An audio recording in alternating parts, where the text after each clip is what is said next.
The Saskatchewan Roughriders are off to a 1-0 start as they beat the Ottawa Redblacks. Going to start our CFL recap with that one as Saskatchewan. There was a lot of stories coming into this one about mainly who wasn't there, and that was a few players on the offensive line. But overall, that offensive line, that was a huge story in this game.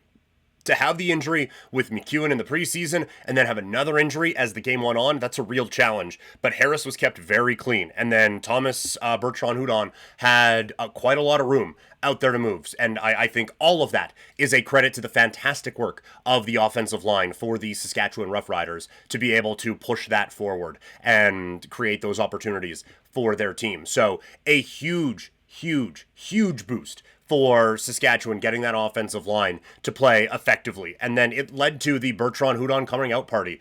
He did, going into this game and whatever, it did kind of seem like he was Temu Ouellette, who himself has been a little bit Temu Ouellette. Looked fine, gets popped by Santos Knox. I thought on the broadcast it was interesting. They were like, it just seemed like a harmless looking play, maybe shaking out his hand or something. So, I don't know. He seemed fully unconscious on the field for a second. So that, not a doctor, kind of think that might be what the problem is. But nonetheless, Bertrand-Hudon came in, he started out effective and was effective all night. This Riders team, one thing that has certainly carried over into 2025 is a desire to run the ball on first down. And Bertrand-Hudon really set Saskatchewan up in a way that they could have success there and then pass the ball around. Using the kind of success rate that we use in football, in NFL, analytics and everything like that, of a successful run being a run that gets at least half the yards to gain until you get to, in this case, it'd be second down. He had 7 of his 14 runs were graded successful. So a very, very good start for him. And now they've added Kadeem Carey into the backfield. So I think there's a little bit of excitement right now out in Saskatchewan around that. And then the passing attack showed up. Trevor Harris was dialed in. Emilus was electric and really showed that he has the stuff of a number one.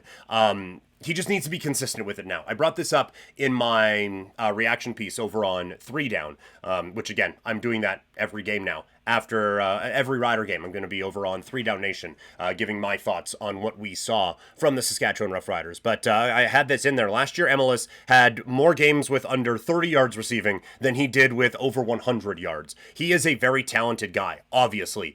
And I do think that there has been a bit of a leveling up. It's only 1 week, but he had a very good sense of the coverages against him and how to exploit them. And then a couple big runs after the catch make this a very big game for him. But he has the body type, he has the skill set to be, I think, a really effective, contested catch guy. He can be a very reliable second down conversion guy, and he can be a dude who can take the top off the defense. That seems like a pretty well-rounded receiver to me. So a lot to be excited about with Samuel Emilus, and if he can take another step this year, that is a huge boost for Saskatchewan. It is a deep receiving room, though, and so there will be weeks that he isn't effective in the passing game, and you saw a couple of other guys stepping up here this week, and so we will see how that kind of progresses, but you have to feel excited about that. Anyway, defensively, they did struggle late, but I thought they stepped up when they needed to. There were a couple of really bad breakdowns that allowed Ottawa to get back into this game, but overall, I like how they adjusted to that. And I liked how different players stepped up. You look at how this game started and how this game ended. And that's where the problems were for the Riders. And how the game started was Ottawa just carved them up. It was just short pass, touchdown. And that was a problem.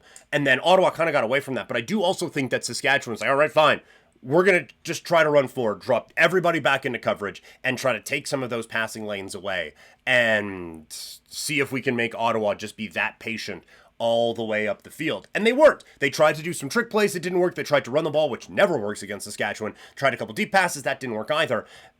So they really were able to just kind of outweight Ottawa and force them into a few difficult situations. Then Ottawa starts to pick the tempo up again with a few of those underneath passes, getting those chunks, moving the ball downfield, so they make the adjustment now, and now the pass rushers' ears are pinned back, and they get sacks on 3 of the last 4 drives of this game that help seal away a Saskatchewan victory for them. So I think there is a little bit of Saskatchewan taking their foot off the gas. I think there is a little bit of being just kind of the Bruce Lee, flow like water with that defense. And overall, some very good adjustments made from Corey Mace.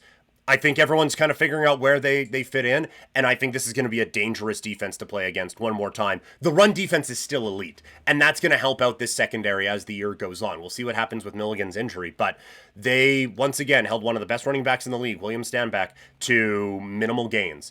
And so again, Ottawa is now in second and long situations, and when you are one-dimensional against this Saskatchewan defense, it becomes a very big problem for you. So that is kind of the story of it on the Rider side. Again, 3 Down Nation, check it out. I am on the, I do a reaction piece after every Rider game this season. On the Ottawa side, quickly, want to talk about the whole league here. The Ottawa Red Blacks, that defense is a problem, and I think a big concern for them. The Riders basically got everything they wanted. And now Adai is done for the year, it seems like, or at least it's a lengthy stay on the injured list. And so that's a problem. And I have some big worries about where Ottawa is going defensively. They made some big changes. None of them really worked in week 1. And it's not like it was a bunch of guys, like big names, that it didn't work for. It was a bunch of guys that you were like, I don't know. And then the I don't know turned into, oh, I know when it's not good. So we'll see where they get to from that. But offensively, again, patience was, I think, required for them. That they're dealing with a few injury issues now on the offensive side of the football, so we will see what they are able to put together. But there is at least potential on this offense, and you could see it in stretches. It just, the middle part of the game, they really couldn't get anything going. And I think they kind of outsmarted themselves a little bit. They went away from what worked in the first possession, and I do think some of that was Saskatchewan taking it away. But instead of, okay, well, they've taken this away, let's do X, Y, and Z. It's, all right, trick plays. All right, deep. Let's just do that. And there was nothing else schematically to really work. It just seemed like they broke glass in case of emergency very, very quickly, and those don't always work out. But it's a talented team. It's a frustrating setback, but it's I still think a team, depending on injuries, that will cause some problems in the Canadian Football League.